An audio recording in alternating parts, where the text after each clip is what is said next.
Brighten-le-sands Beach, located in southern Sydney suburb, Brighton-le-sands in Bayside Council.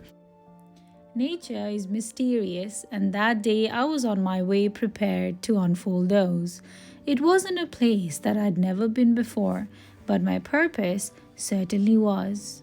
The day was bright and sunny and amazingly full of life. The cold breeze rushed into my hair as I walked my way down to the beach. Inspired by Neil, 2017, that moment to give myself a stronger experience, I chose to walk barefoot.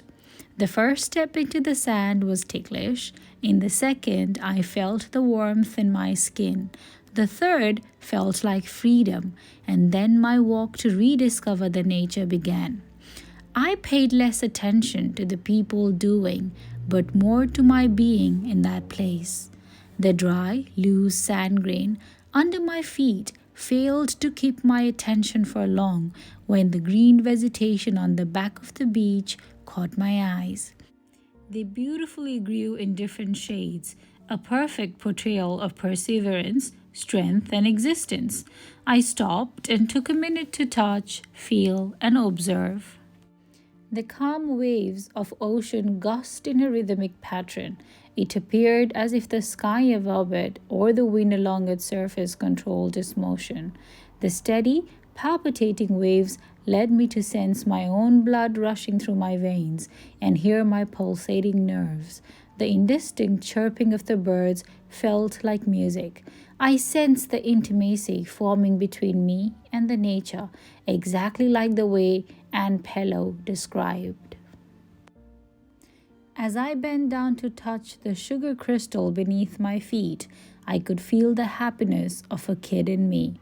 The sand, for a second, was my blank canvas. I could turn that into anything. I could be carelessly tossing the grains or soothingly run my hands through it. The choice was mine. That feeling gave me a deeper reflection on my life and how I should learn to take ownership of it and mold it into the life I desire. Remembering Peter Gray's work, I could relate why play serves valuable purpose in our species. Thinking about it, I reached to the shoreline, just where the water met the land. Stepping into the moist sand, I marched forward. I was enthralled to see how my tiny feet were leaving their marks behind. It was like a human memory. The sand and the water together found their ways to remember my presence that day, but only that theirs lasted for less.